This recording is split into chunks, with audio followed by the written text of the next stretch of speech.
বিয়ের পর যেদিন প্রথম শ্বশুরবাড়িতে এলাম, সবাই বলল তোমার শাশুড়ি কিন্তু খুব রাগী মানুষ। আমি ভয় পেলাম, চুপচাপ থাকতাম, সব কাজ মন দিয়ে করতাম।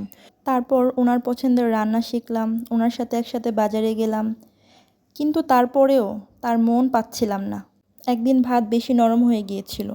উনি বললেন, এই ঘরের মেয়ে হয়ে এখনো ভাত ঠিকমতো রাঁধতে পারো না? মনে হলো কেউ গালের মধ্যে থাপ্পড় মারল।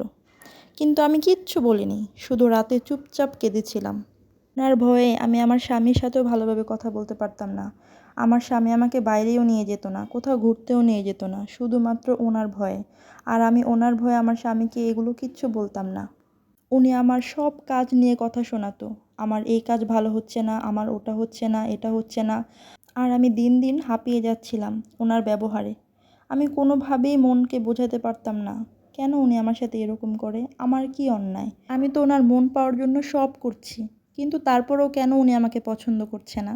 আমার মাঝে মাঝে খুব খারাপ লাগতো যে কি আমার অপরাধ, এ বাড়ির বউ হয়ে এসেছি এটাই আমার সবথেকে বড় অপরাধ, নাকি ওনার ছেলের বউ হয়েছি এটা অপরাধ? যদি মাংস 1 পিস থেকে 2 পিস নিতাম তাহলেও উনি আমাকে কথা শোনাতো। আমি ওনার ভয়ে ঠিকমতো খেতেও পারতাম না।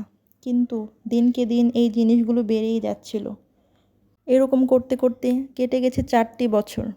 এখন উনি অনেক অসুস্থ, শুয়ে থাকেন সারাদিন বিছানায়। আমি ওনার মাথায় তেল দিয়ে দেই, ওষুধ খাওয়াই, পায়ে মালিশ করি, ওনাকে গোসল করাই। ওনার যত যত্ন আছে সবই এখন আমিই করি। তারপর একদিন আমি আমার শাশুড়িকে জিজ্ঞেস করেছিলাম, আচ্ছা মা, আপনি কি আমাকে এখনও ভয় পান? উনি হেসে বলেছিলেন, তুই আসার পর বুঝেছি আমার ছেলের চেয়ে তুই বেশি আপন। আমি হেসেছিলাম, কান্না চাপিয়ে। আসলে শাশুড়ি কখনো আমার মা ছিল না, কিন্তু আমি নিজের সবটা দিয়ে ওনাকে মা বানিয়েছি। শুধু একটাই আফসোস, মায়ের মতো ডাক পেলেও মেয়ের মতো ভালোবাসা কোনো দিনও চাইতে পারিনি। আমি এখনও বউ, আমি এখনও মেয়ে, আমি এখন একজন মা। কিন্তু একসময় কেউ বুঝবে তো? মেয়েরা বিয়ের পর শুধু সারা জীবন শ্বশুরবাড়ি করেই মেয়েদের জীবন পার করে দেয়। নিজের যে একটা জীবন আছে সেটা মেয়েরা ভুলেই যায় বিয়ের পর। আর সেটা ভুলে যেতে বাধ্য করে শ্বশুরবাড়ির মানুষ। অবশ্য সবার শ্বশুরবাড়ি এক না, সব মানুষও এক না। পৃথিবীতে অনেক ধরনের মানুষ আছে, অনেক বিচিত্রের মানুষ আছে। কিন্তু কিছু মানুষ ঘরের বউকে ভাবে দাসী।